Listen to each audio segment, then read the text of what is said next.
Welcome to Mariana Agri class.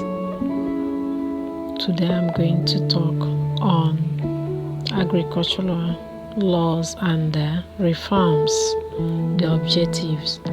By the end of the lesson, students, you're going to state the Land Use Act and its provisions. Secondly, you're going to mention the advantages and the disadvantages of this Land Use Act.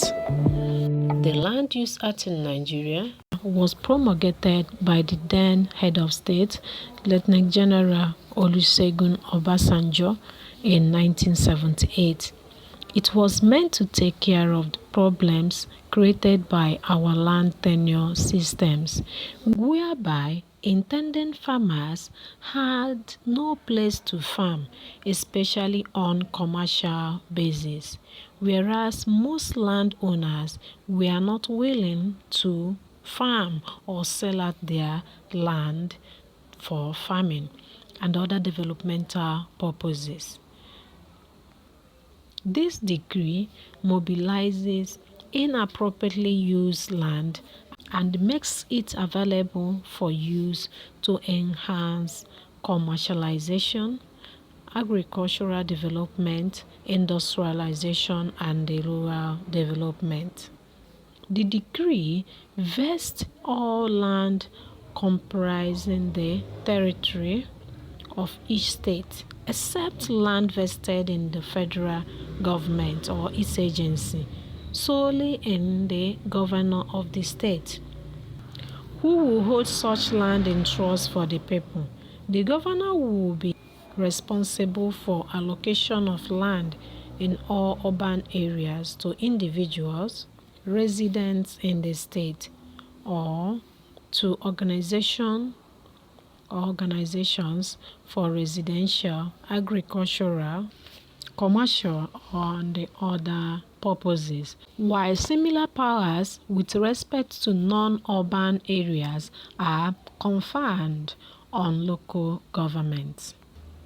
So, to be a legitimate owner of a piece of land, one must apply to the government for a certificate of occupancy. When granted, the certificate of occupancy makes him the legal owner of the land. Such a person may not be less than 21 years. No single right of occupancy shall be granted for an area of land more than 500 hectares for agricultural purposes or 5,000 hectares for grazing purposes, except with the consent of the state governor. The decree provides for establishment in each state of a land use and allocation committee with advisory functions and power to determine disputes, as well as to the amount of compensation payable for improvement upon revocation of certificates of occupancy. To solve the problem created by the various systems of land ownership, the federal government of Nigeria in 1978 promulgated a decree known as Land Use Act. The advantages of this Land Use Act. Number one, it has made land acquisition relatively easier for new entrants into agriculture. Number two, it ensures proper land use so that agricultural land is not unnecessarily diverted into non-agricultural purposes. Number three, it helps in provision of large tracts of land for governmental projects. Number four, it prevents fragmentation of land, since land acquired under this decree cannot be shared into bits. Number five, it has facilitated borrowing of capital for further investment into agriculture. Number six, availability of and provision of large land holdings encourage large-scale agriculture. Lastly, It reduces boundary disputes and the land litigations since survey of acquired land is mandatory for occupying rights to be granted. The disadvantages of land use at number 1, cost of land survey has escalated. Number 2, land acquisition process has become complex and often met with bottlenecks.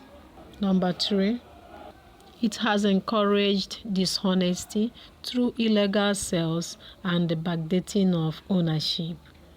Title deeds after 1978. Number 5, we found that land is not necessarily allocated to every potential agricultural developer. Finally, influential people may acquire land for non-agricultural purposes. In your own view, are these government decrees effective in your environment? What are other ways that you think that government should make land available to potential agricultural developers or farmers? Thank you for listening. Make sure to subscribe, click the like button and notification bell. If you have any question, put it on the comment section below.